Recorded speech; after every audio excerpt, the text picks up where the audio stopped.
ప్రభుత్వము 10వ తరగతి పరీక్షలు నిర్వహించలేక 10వ తరగతి ప్రశ్నపత్రాలు మీకు అవకాశం ఇస్తాము. సభా మర్యాదను కాపాడండి. మీకు అవకాశం ఇస్తా, నేను ఇస్తా. మీ సీట్లకు మీరు వండి, గౌరవ సభ్యులు మీ సీట్ ఇస్తా. స్పీకర్ సార్, స్పీకర్ సార్, ముఖ్యమంత్రి గారు, speaker sir, speaker sir, speaker sir, speaker sir, మీరు అనుమతిస్తే వాళ్ళకు మైక్ ఇస్తే నాకేం అభ్యంతరం లేదు. మీరు అనుమతించి ప్రజాస్వామ్యంలో వాళ్ళు ఏం చెప్పదలుచుకున్నో చెప్పుకునే అవకాశం ఒకవేళ మీరు ఇవ్వదలుచుకుంటే నాకేం అభ్యంతరం లేదు అధ్యక్ష.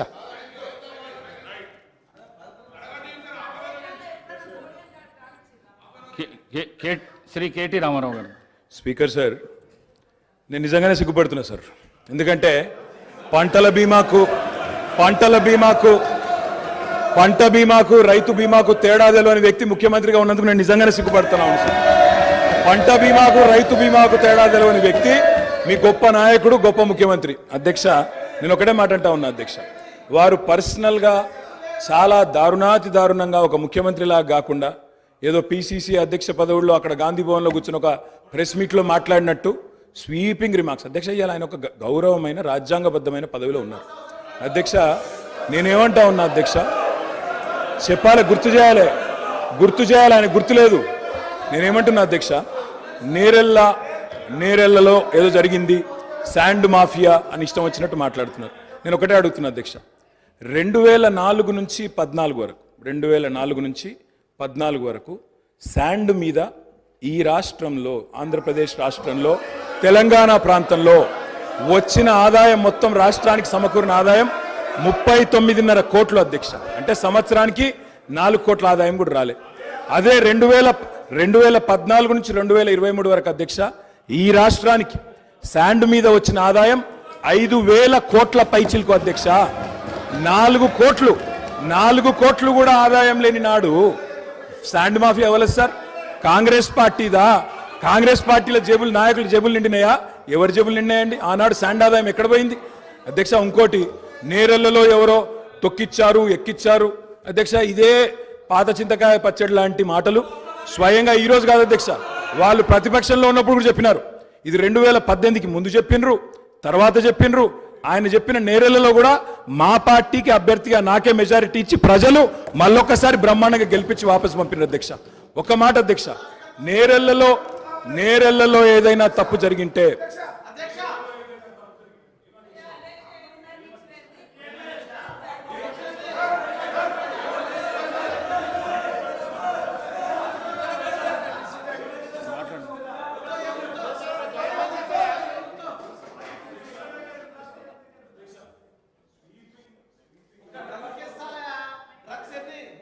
స్వీపింగ్ రిమార్క్స్, నోటికి ఎంత వస్తే అంత మాట్లాడడం, నేను ఒకటే మాట అంటున్నా అధ్యక్ష, ఇవాళ అధికారం వాళ్ళ చేతుల్లో ఉంది. ఏ విచారణ చేసుకుంటారో చేసుకోమనండి, మాకు అభ్యంతరం లేదు. కానీ ఇష్టం వచ్చినట్టు స్వీపింగ్ జనరలైజేషన్లు చేసుకోవడం, నోటికి వచ్చినట్టు మాట్లాడడం, ఇది ఒక ముఖ్యమంత్రి పదవి స్థాయిలో ఉండే వ్యక్తికి తగదు. పంట బీమాకు రైతు బీమాకు తేడా తెలియని వ్యక్తి అక్కడ కూర్చోవడం నిజంగా ఈ రాష్ట్ర ప్రజలు సిగ్గుతో తలదించుకుంటున్నారు. ముఖ్యమంత్రి గారు. అధ్యక్ష, ప్రజాస్వామ్యంలో ప్రతిపక్షాలకు అవకాశం ఇవ్వాలి, వాళ్ళు ఏదైనా వివరణ ఇచ్చుకునే అవకాశం ఇవ్వాలనే ఉద్దేశంతో మైక్ ఇచ్చాము. మైక్ ఇవ్వండి అని మిమ్మల్ని రిక్వెస్ట్ చేసినా మీరు వారికి ఇచ్చిండ్రు, పెద్ద మనసు చేసుకొని. దాని ద్వారా ప్రజలకు ఏమైనా ఉపయోగపడేది కానీ నేను మాట్లాడిన అంశాలలో ఏమైనా తప్పులుంటే వాటిని ప్రస్తావించుంటే డెఫినెట్గా అవకాశాన్ని వారు సద్వినియోగం చేసుకున్నట్టు. కానీ వారు ఏం మాట్లాడుతున్నారు, మళ్ళీ అక్కసు వెళ్ళగక్కుతున్నాడు.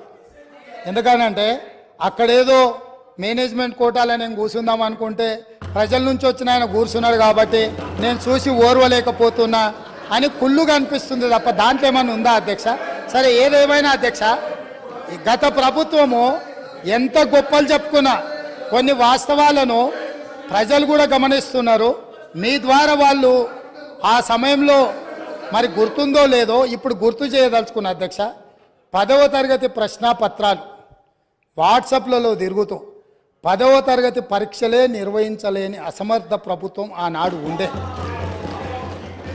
12వ తరగతి అంటే ఇంటర్మీడియట్ ప్రశ్నపత్రాలు చక్కగా దిద్ది ఫలితాలు ప్రకటించలేక ప్రభుత్వం ప్రైవేటు వ్యక్తులకు ఆనాటి మంత్రివర్గంలో ఉన్న కీలకమైన వ్యక్తి యొక్క మిత్రులకు ఆ కాంట్రాక్టు కట్టబెట్టడంతో సిజీజీ నుంచి తప్పించి అనుభవం లేని వాళ్లకు మిత్రులకు కట్టబెట్టడంతో అందులో జరిగిన ఫలితాల అవకతవకలలో 25 మంది నోనోగు మీసాల యువకులు ఆత్మహత్యలు చేసుకున్నారు.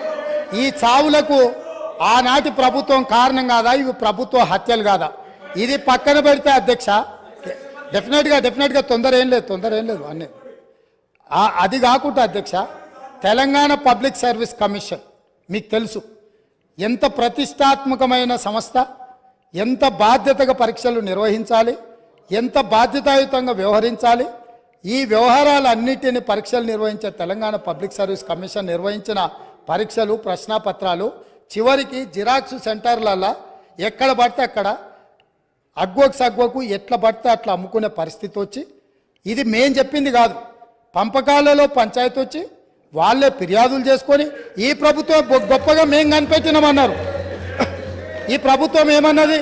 ఇది ప్రతిపక్షాలు కనిపెట్టింది కాదు, ప్రతిపక్షాలు చెప్పింది కాదు, మేమే గుర్తించినాం, మేమే ప్రశ్నపత్రాలు అమ్ముతుంటే పట్టుకున్నాం, మేమే కేసులు కట్టినాం అన్నారు. సంతోషం, మీరే అమ్ముకున్నారు, మీరే గుర్తించారు, మీరే పట్టుకున్నారు, మీరే కేసు కట్టారు. కానీ బాధ్యులను ఎవరిని చేసిండ్రు అధ్యక్ష? ఎవరిని బలి చేసిండ్రు? ఈరోజు బాధ్యులైన అందులో ఉండే సభ్యుల నియామకం విషయంలో, చైర్మన్ విషయంలో హైకోర్టు ఇచ్చిన తీర్పేంది?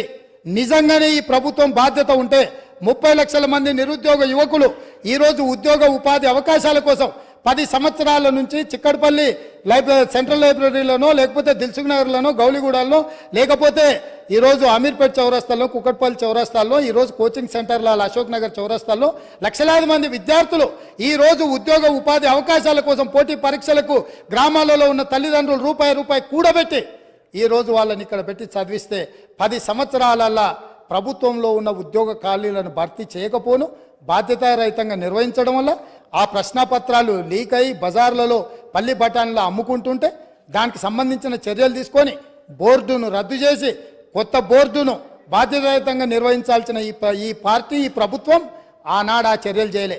ఎన్నికల్లో వచ్చినప్పుడు వాళ్ళని కొంతమంది విద్యార్థులను పిలుచుకొని కూర్చొని మాట్లాడి మంత్రి గారు చెప్తారు, అవును తప్పు జరిగింది మళ్ళీ మూడోసారి అవకాశం ఇస్తే మిమ్మల్ని నిండా ముంచుతామని వాళ్ళకి మాటలు చెప్తున్నారు. తప్పు జరిగిందని మీరు గుర్తించినప్పుడు, మీ పాత్ర అందులో లేనప్పుడు పాత్రులైన బాధ్యులైన వాళ్ళ మీద చర్యలు తీసుకోవడానికి మీరు ఆ పరీక్షలను నిర్వహించిన వాళ్ళ మీద బోర్డులో నియమించిన సభ్యులకు అర్హత లేదు అని కోర్టు కూడా ప్రభుత్వానికి సూచన చేసినప్పుడు యుద్ధ ప్రాతిపదికన చర్యలు ఎందుకు తీసుకోలేదు? దీనికి కారణం మీరు కాదా?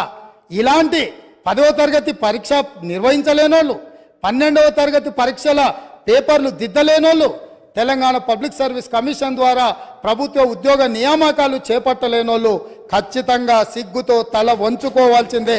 తెలంగాణ సమాజానికి క్షమాపణ చెప్పి తీరవలసిందే అధ్యక్ష. అదేవిధంగా అధ్యక్ష ఇంకొక మాట చెప్పదలుచుకున్న అధ్యక్ష, స్కూల్ ఎడ్యుకేషన్ మీద ఇచ్చిన రిపోర్ట్లో నేషనల్ అచీవ్మెంట్ సర్వే ర్యాంకింగ్ 31 అధ్యక్ష. అంటే ఇంకా కింద ఏది లేదు అధ్యక్ష. అసలు నేషనల్ అచీవ్మెంట్ సర్వే స్కూల్ ఎడ్యుకేషన్కి సంబంధించి తెలంగాణ రాష్ట్రానికి ఉన్న ర్యాంక్ ఏంటంటే 31.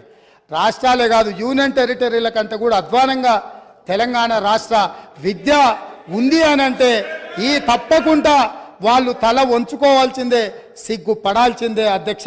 అదేవిధంగా అధ్యక్ష పదే గతంలో మీరు ఇది మాట్లాడినరు, గతంలో అది మాట్లాడినరు, గతంలో మీరు తెలంగాణకు వ్యతిరేకం లేకపోతే మీరు తెలంగాణ ప్రజలప్పుడు అడిగినప్పుడు ఇయ్యలేదు, గత కాంగ్రెస్ ప్రభుత్వంలో జరిగిన తప్పిదాలకంతా ఇక్కడ ఉన్న వాళ్ళే కారణం, మీరు బాధ్యత వహించాలి అంటారు.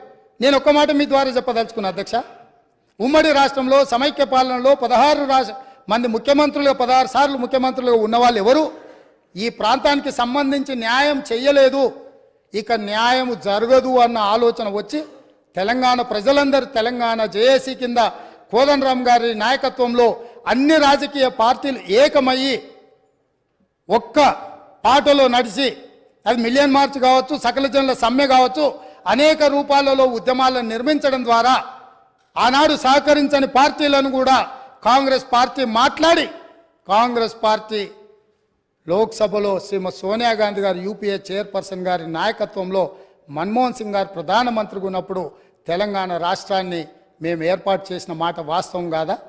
ఈ తెలంగాణ రాష్ట్రం ఉక్కు సంకల్పంతో ఆనాడు 2004 సంవత్సరంలో శ్రీమతి సోనియా గాంధీ గారు కరీంనగర్ గడ్డ మీద నుంచి ఈ ప్రాంత ప్రజలకు ఇచ్చిన మాట నిలబెట్టుకోవడానికి మాట తప్పని మడమ తిప్పని నాయకురాలుగా తెలంగాణకు ఆనాడు ఇచ్చిన గ్యారంటీని ఎన్ని కష్టాలు, ఎన్ని నష్టాలు, ఎన్ని ఇబ్బందులు ఎదుర్కొన్న 4 కోట్ల తెలంగాణ ప్రజలకు తెలంగాణ రాష్ట్రాన్ని ఇచ్చి మాట నిలబెట్టుకున్న నాయకురాలు సోనియా గాంధీ గారు. ఇది నేను కాదు, వాళ్ళ నాయకుడు ఇక్కడ నిలబడి చెప్పిండు.